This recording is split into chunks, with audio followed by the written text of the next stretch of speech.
Yeah, which is really surprising. I mean, DeJuan Blair does a great job of rebounding, but most of his rebounds come off of the defensive end.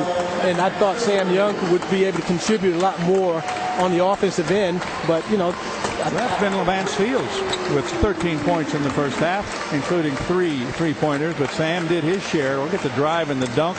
He wound up with 15 first-half points. Well, it almost was like Jamie Dixon said, okay, Sam, it's time for you to start scoring. Right now, Levance Fields is carrying the load. We need some more point production out of you, and he gave it to him. Well, that was Jordan Campbell there. He had a couple of three-pointers, and also with a three-pointer was Andy Wick. He had 2 three-pointers in the first half. But the Panthers still managed to squeeze out the lead behind the play of Sam Young. And both teams are back on the court, and we're going to be set for the second half shortly. Beautiful drive and finish that time by Jermaine Dixon. Statistically, it looks like this. See the difference Curtis talked about in the rebounding. As I mentioned, only 4 offensive boards for the Panthers today.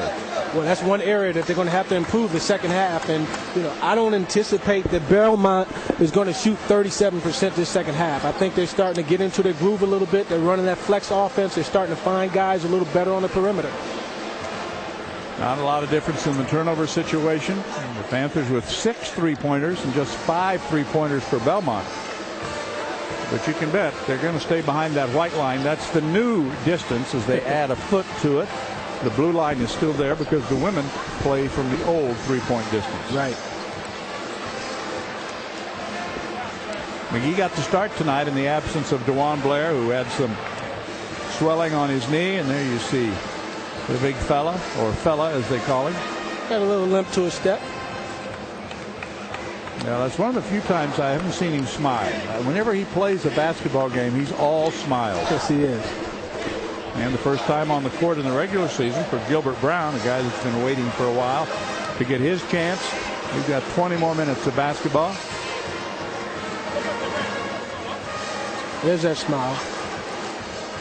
And the Panthers are being tested for the very first time this season, Curtis. They won their first 4 games rather easily over Fairleigh Dickinson 86-63, beat Miami of Ohio 82-53, Akron 86-67, and IUP 86-60. And they've got Texas Tech coming up on the 28th. The game will be played in Newark, part of the Legends Classic.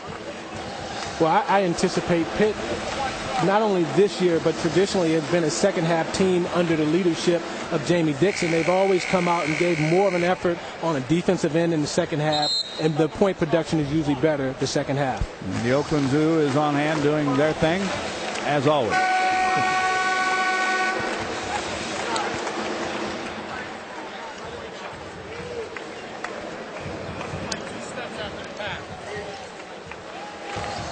Belmont will go with the same starters that they began the game with: House, Dotson, Wick, Harris, and Campbell.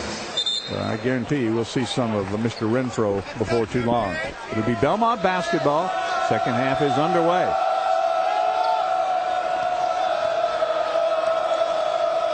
Three-pointer on the way. Bending out. Tracked down by Levance Fields. Goes behind his back. So crafty with the ball. Wanamaker getting the start in the second half for Pittsburgh, along with Dixon, Young, and Big. I think Jamie Dixon decided to go with a smaller lineup the second half to guard the perimeter a little better. Tied up was Levance Fields, hits the deck, turns the ball over. In the lane, bending it in off the glass, and good is Keaton Belcher. It is his second field goal, and now it's a 4-point game. I think he closed his eyes on that one. I think he did, Curtis, but he knew where the backboard was anyway. It counts. Fields, Dixon, Young, Wanamaker getting the start in the second half, as we mentioned, in place of McGee. Young, baseline jumper, good. There's their go-to guy. 17 for Sam. Nice assist by Fields. Three-pointer from the corner. Too strong. Dixon with a rebound for the Panthers. He'll start back. Left-handed dribble. Sets up in the corner to Wanamaker. They tried to go inside to Young. Couldn't hang on. Out of bounds. So second turnover early on in the second half for the Panthers, who lead by 6. Interesting story about Rick Byrd. after practice yesterday. Excuse me, after practice today. Good backdoor play and a nice finish with the left hand by House. He didn't go